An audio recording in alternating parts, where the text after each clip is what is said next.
Welcome everybody to another episode of RM Sotheby's Car Show, and in this episode we're going to tackle primarily three topics, which are to varying degrees, sometimes annoy people understand it or they don't, but whatever your opinion, they are all definitely a thing in the car collecting world. And those three things are the questions over original paint, mileage, and matching numbers. Three things that are quite emotive and also very interesting. And I think you're going to find this episode interesting in terms of us kind of digging under those three topics, just discussing the place that they have in the car collecting world. So sit back and enjoy.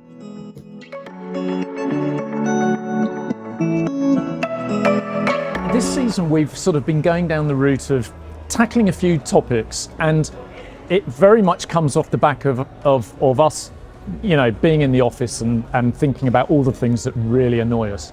And it's many, isn't it? There's lots of topics. There are so many things that annoy us, and not just Harry Styles. I'm joined once again by Anders Bilidt and, I said it right. You got it. And Will Smith, Yeah, car that's right as specialist. well. Yeah. And we are going to talk, I think we've all got a slightly different bee in our respective bonnets about what we're going to talk about.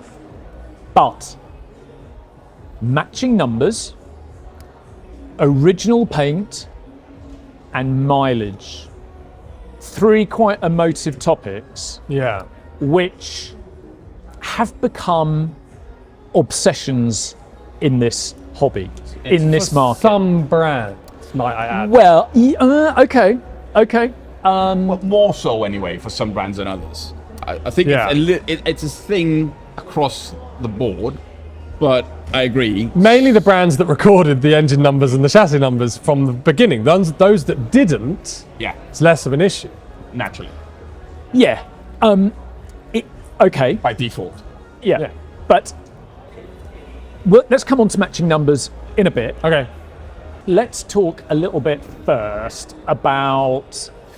Let's talk about mileage, Okay. because this is something that personally gets on my goat. Right. What I've never understood is that somewhere lurking around 1980-ish Yeah. is this line in the sand where something made after, people genuinely don't seem to have any any car made after, mileage appears to become a huge issue. And any car manufactured prior to that, all of a sudden, it's not. And I've never understood it. So let's just take an example. We've been talking, we're surrounded by Ferraris at the moment, so good place to start.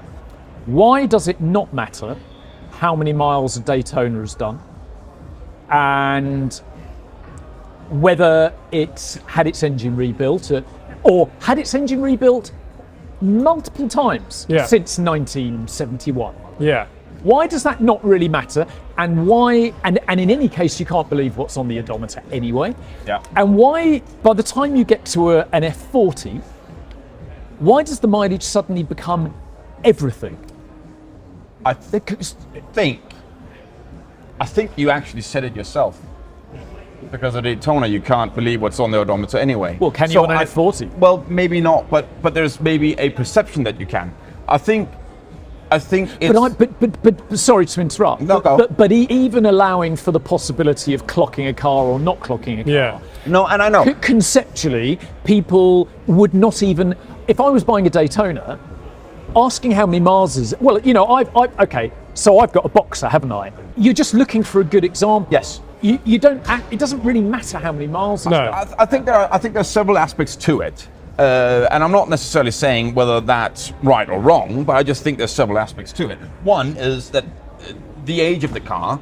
I think people just accept that there's less and less. The older the car gets, there's less and less likelihood that it's going to be low mileage, and that it's going to be believable low mileage, even if it is low mileage, and so on. Also, as the car gets older, I think we also understand then, most people understand that at that point, the mileage is actually not necessarily an indication of how good the car is.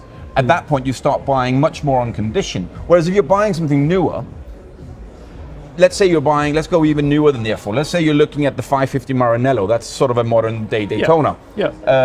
They're all so new that there are few of them that are, I mean, of course you can get really good ones and less good ones, but there are few 550 Maranellos out there that are truly horrible, rusted out wrecks. There are not many there.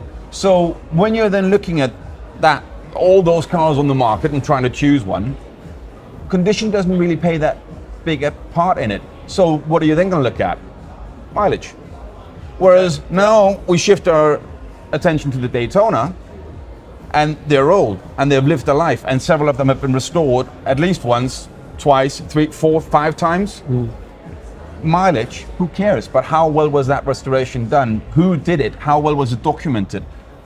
Now we're buying on condition rather than mileage. Yeah, I think there's two schools of thought here. I think we have, as an auction house, have slightly screwed ourselves to a certain extent on this topic, because there are two types of buyer out there. There's the buyer that buys to collect it and preserve it as some mothball jewel, right? Which is a real thing, you know, and actually we see higher prices for those sorts of cars than we do the other type of collector, which is the guy that just wants to drive the car. So we've used an F40 as an example, right? The car we have over there is 20,000 kilometers, which I would argue is quite usable mileage. You can do 30,000 kilometers and it's not going to make a huge difference to the value. In the value, yeah. Whereas in Monterey, we had an F40 with 900 kilometers from new on it. You can't drive it. Now, what the hell do you do with that car? It is a perfectly preserved, original reference point car, right? For condition, originality, and everything else, which is great.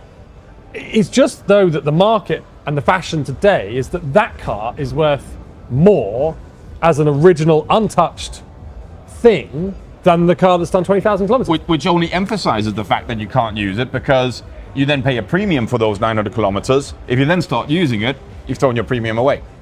Yeah. So you, at this point, you're sort of forced to go down the route of mothballing it and if you're like most people, if you have to keep an eye on preserving the value in your car, I mean, if you're very, very wealthy, you can buy a 900-mile F40 and paint it and put 50,000 miles on it, and if it goes down in value, you don't care. You don't care. Pretty cool. I mean, but that's quite a rarefied situation. I do think that the obsession with mileage has cornered the young timer market. It has literally cornered it into a place where these cars are becoming unusable because people are paranoid about. But that's a consequence of the values, right? The values have risen so much in our industry in the last even 10 years, you know, that inevitably these factors are going to creep in. And it's unfortunate in a way, because we like driving cars and we like cars to be driven. Yeah. But the car that's done 100 miles from new is going to be worth more than the car that's done 100,000 miles. It just is at the moment. But the funny thing is, you're right. You say, because talking about the value, that's just what it is. That's the market deciding, such is life. But the funny thing is, I would actually rather buy the car with 80,000 miles on rather than one that has 100,000 miles on, because I know it works. Well, he's European as well. The Europeans have another thing about mileage, right?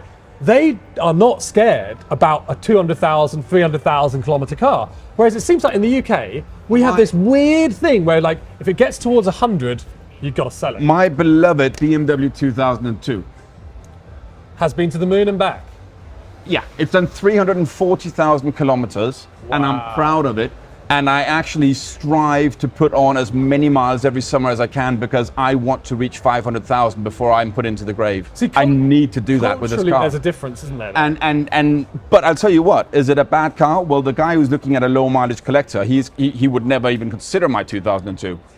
But I'm going to argue that if you find any 2002 out there that has, if you can find one that's done 10 or 15,000 miles, kilometers, whatever, don't care, really low mileage, I'm going to argue my car's going to drive better. Well, I think also, that's because it works. Good to hear. One of the things though is that, if we're having one of our, a specialist meeting and somebody says, yeah, I don't know why we're picking on F40s, just a good example. I've got an F40, I might, maybe we can consign it for an upcoming sale. It's done 45,000 miles. And all of a sudden, everyone looks at each other in the room and goes, oh, well, I don't know. That's a lot, isn't it? And I'm sitting there thinking, it's done 45,000 miles in 35 years. 30 odd years. Well, 30 odd years. It's not a lot. Most people do 45,000 miles in 3 years in an Audi A5. Yeah. It's not a lot of. So we've got to this point where people are going, there's an expectation, the gauge of whether something is high mileage or low mileage. 300,000 miles is a lot of miles by any standard, but 45,000 miles is not a lot of mileage. No. And the whole expectation that a saleable F40 needs to have done under 20,000 miles. It's 20,000 miles in 30 years, 35 years. It's nothing. It's nothing. And the truth is, mechanical components don't like sitting still. They like to be used. Hence why I'm saying my O2 is a better car than the ones that don't drive. And that's my O2, but that applies to anything, I would argue. Yeah. So if you intend to actually drive and use your car, forget everything about this whole low mileage thing. Buy purely on condition, buy on service history, get a car that's got high mileage and been driven. You're not going to depreciate the car by using it, and you're buying a car that works because it's just been driven for a ton of miles by its previous owner. Yeah. It's often the cars that we've come across that have been sat in collections for a long time, long periods in between their service histories, where unfortunately you have to spend the most amount of money on them to almost mechanically restore them again, because they don't, as you say, they hate standing around doing nothing. But all that said, I do acknowledge that people buy for various reasons, and if you are buying as a collector, you don't really drive. You put them away and you collect. You have this perfect collection of whatever, Ferraris, Maseratis, Porsches, whatever. Then yes, I do understand that from that perspective, there is added value in having this the virginity, if you will, of an unrestored, low mileage, pure car. It's almost never been touched. There is something cool about that. There is. When you see one that's been caked in dust and has never been touched and never been. Yeah, there is something unusual because you don't see that so often. That brings us on to the original paint.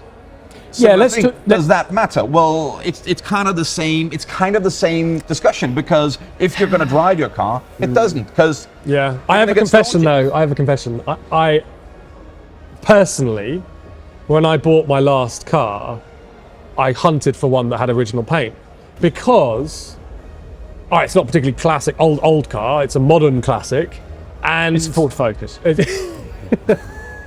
Ex-Colin McRae. Yeah, but it's a Gia. No, but it's an M3, right? And I wanted an original paint car because I just wanted to know that car hadn't had a bang. Yeah. That was it, really. And so I was willing to pay a premium for that car because it had original paint.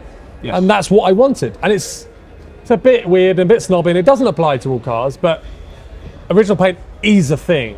And it's quite easily measured these days with our little paint gauges that we've got. You're right. Absolutely, it's a thing. Do I care about it? I've had pre-war cars that have probably been painted 30 times. Yeah. I've got my Boxer was born blue, turned red, is blue again now. Don't give a monkeys. No.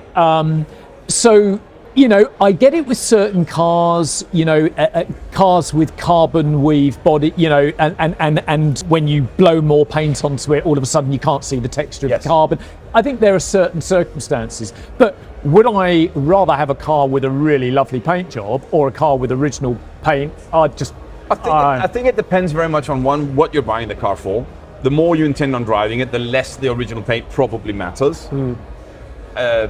And I think it also depends on the car and the car's history.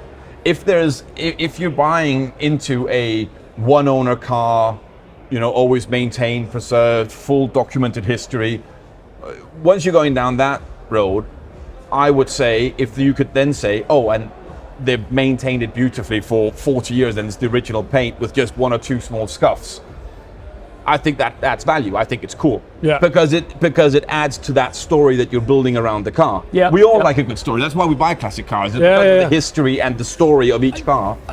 So it depends on the context. I'd rather have, for example, a scruffy original paint car than a shiny painted one. Okay. Like stone chips. But only if there's a history that backs the scruffy paint up. If it's a car that you have no idea what the mileage is, you have no idea how many previous owners, there's no invoices, there's nothing. But I just wouldn't buy it. Well, no, but let's just say, if that car had original paint, Yeah. I would probably respray it. Interesting. Because there's the original paint is sort of out of context. But if you've Yeah. got all the other stuff, it Like there's a car over feels- there, right? The Mercedes 370S. yes. 1933 car. What looks like original paint. I mean, Presumably original paint.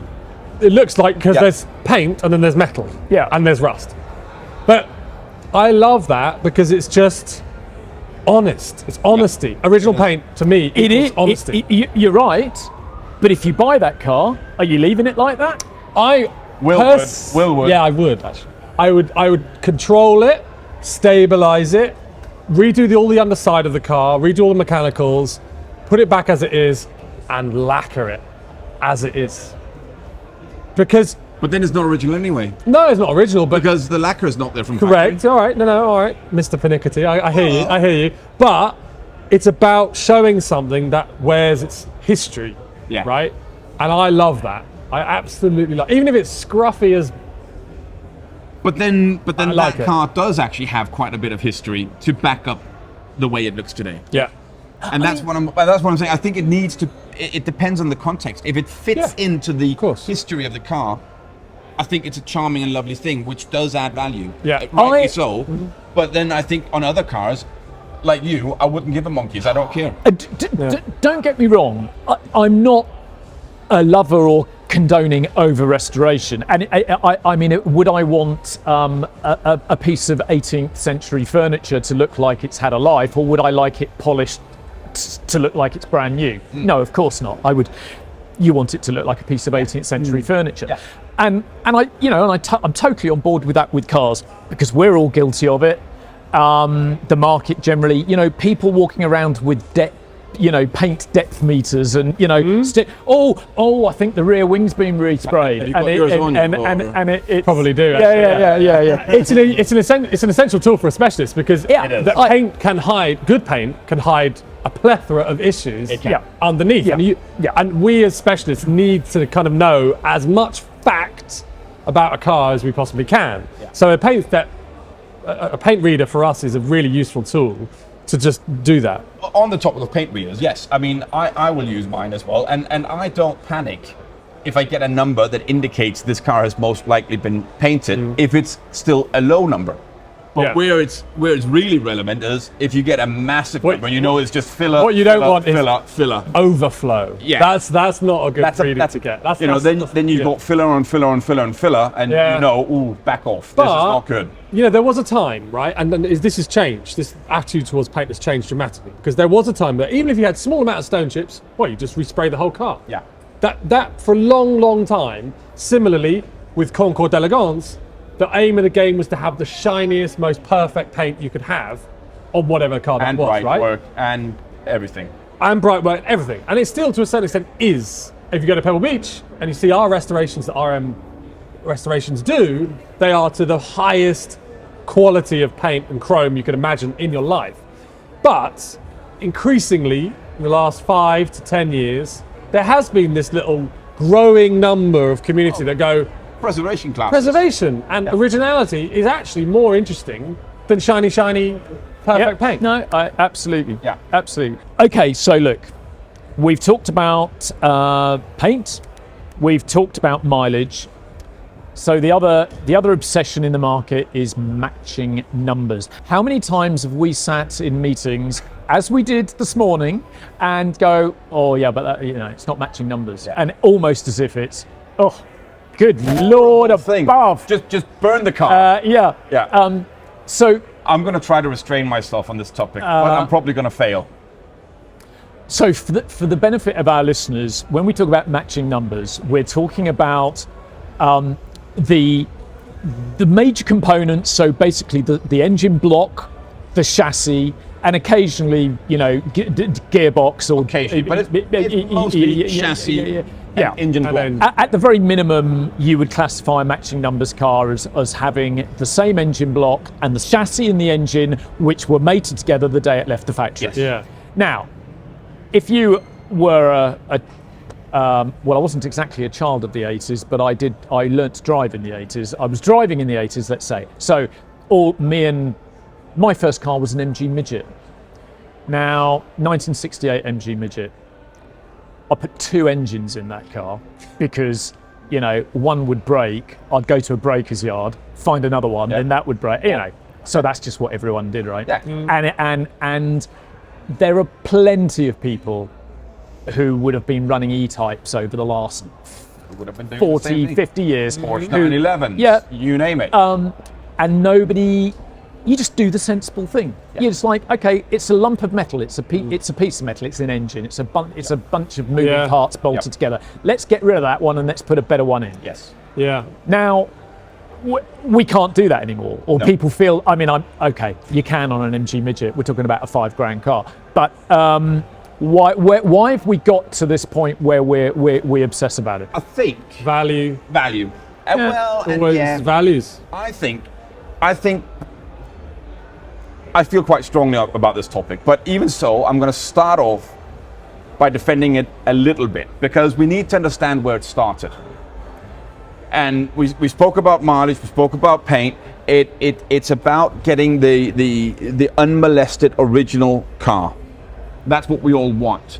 And unfortunately today, matching numbers has become this all-encompassing term which makes us believe I'm probably buying this unmolested original perfect car. Yeah. And so if we go backwards a step, 20 steps, I understand where it started. We all want an unmolested, untouched, perfect, original, as it left the factory car. And I get that. So do I. Lovely. Nothing wrong with that. But where it goes off the track is that today, if a car is matching numbers, we almost by default think that that's what we're buying, which is, frankly, a load of rubbish, because it's not necessarily. I've seen matching numbers cars that are horrible, and I've seen cars with non-matching numbers that are beautifully restored and drive amazingly. Having matching numbers is doesn't say anything about the quality of the car. No. And even if we look into this perception of the car being untouched, it's as it left the factory. Yeah. I'm gonna exaggerate the point vastly here to make my point. But let's say that back in 1960 something, I went and bought whatever car, doesn't matter what, some car, and my neighbor bought a car exactly the same. Within a month, the block on my car, God knows why, cracks. It's probably an MG. It was probably an MG. Yeah. So the block Probably cracks, and I go back to the dealership. I'm exaggerating vastly here, but I go back to the dealership, and let's just pretend that this dealership opened up the engine to find out what was wrong, and found how many parts are there in an engine? If we can count everything, 1,000 parts. Maybe, yeah. Something like that. Depends if you count the washers. Yeah, well, let's call it, for argument's sake, let's call it 1,000 parts. So the dealership, they open up the engine and they find that 999 parts of my car's engine are actually, they're only a month old, perfect. So they take a new block and they put 999 parts from my old engine into the new block and put it into my car, and I drive home and I'm happy. My neighbor who bought the same car, nothing went wrong with his car, he drove it forever, massive mileage. And at one point the car needed a restoration and he had the whole engine redone. They reused the original block, but they changed 999 other parts. So I've now got a car, vastly exaggerating the point, I've now got a car with 999 original engine parts and one that's not.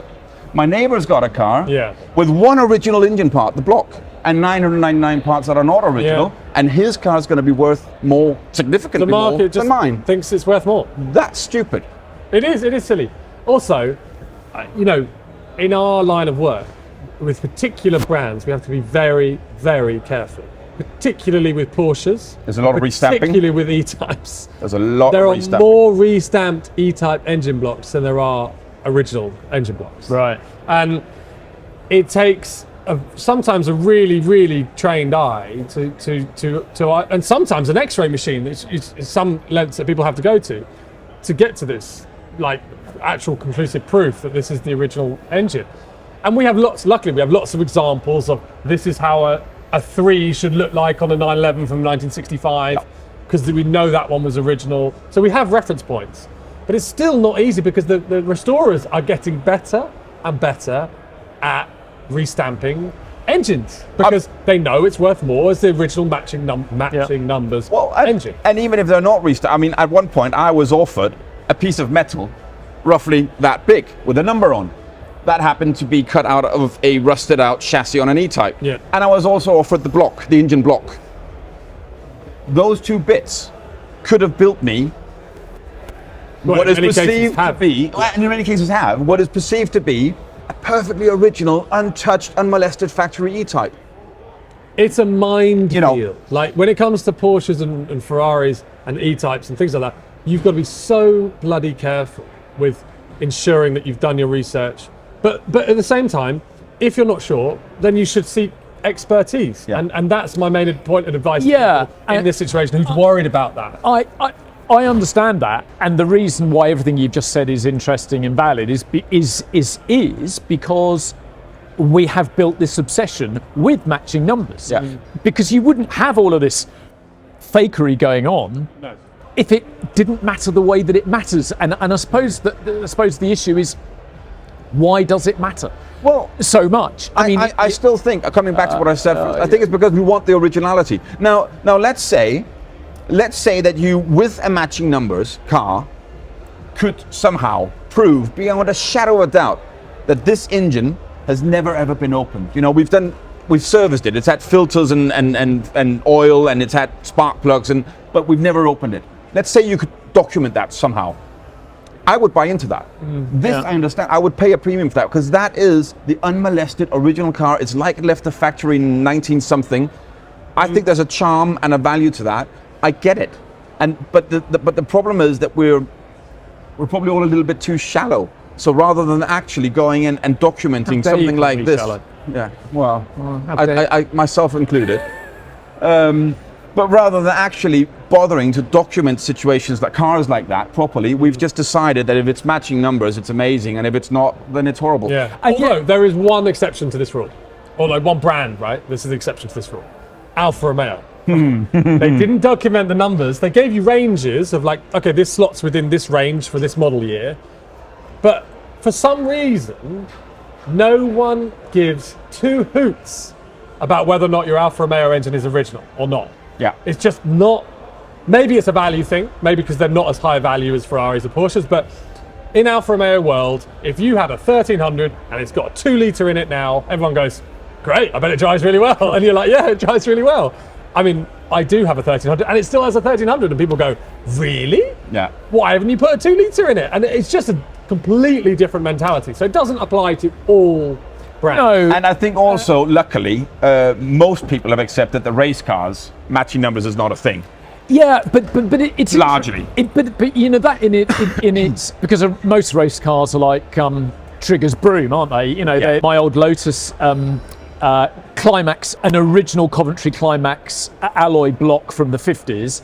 They just become weak. Yes. Yeah. You know, you can't, when you start trying to build a competitive engine, it's quite hard to use an original block. Yeah. And in any case, a car that's been raced since 1958, when the engine blew up mid-race in 1962, you built a new and better engine. Yeah, it threw a rod out the side. You just put another engine in, and the bodywork gets smashed, so you put on new bodywork. But it's weird, isn't it? Because you'll cut a race car some slack, but you won't cut the E-Type Roadster some slack. Which is weird. I agree. They're still both are valuable cars. And much as I work in an industry where matching numbers seems to be everything, I personally don't really regard it as particularly important. No. I mean, it is, unfortunately, in our industry, it is to the value. It is, yes. And it goes back to my I was just about value. to say, I agree. I consider it, I have to consider it, I accept that I have to consider it important when I value a car. Because I can't I can't It's probably change the market. It's The probably market the is first what the question market we is. ask. Yeah, on a lot of cases. just about. So, Which is sad. It says a lot, doesn't it? Well, how many times the phone rings? Hello, I've got a car to sell. What is it? Okay, so what's the mileage? Has it got original paint? And is it matching numbers? Yeah. Essentially, they're your first three questions. they are. kind of are. They are. And it's, well, it's shallow, isn't it? Yeah. But it says, Really? you know, it's indicative of, unfortunately, the values that we're dealing with here. Like, they've gone up dramatically, and people want to know what they're buying. And when something isn't matching, yeah, there are definitely clients out there for non-matching cars, for sure. Oh, yeah. But they take a price hit as a consequence of not being original. And sadly, that is the reality of the market as it is today. Is it going to change anytime soon? Probably not. I don't think so. Probably not. Well, so there we are. Hey, pressing it note just to means everyone. no, because it just means that all of us that don't care can buy equally good cars at lesser prices. Well, on that happy note, Anders, lend me some money and I'll buy myself a cheap non-matching car with a respray. Whatever you do, don't go and buy an MG Midget from 1968, because it's definitely not matching numbers, especially if it was your one, Peter. Reg number TUD 426G. Yeah, Mentally noted. Avoid that one. Yeah, don't go there. Great, thanks, chaps. I'm glad we've resolved these issues for the listeners, and we'll come back. The world is now a better place. We'll come back with another episode and tackle something in an equally unsatisfactory and non-conclusive way. Exactly. Perfect.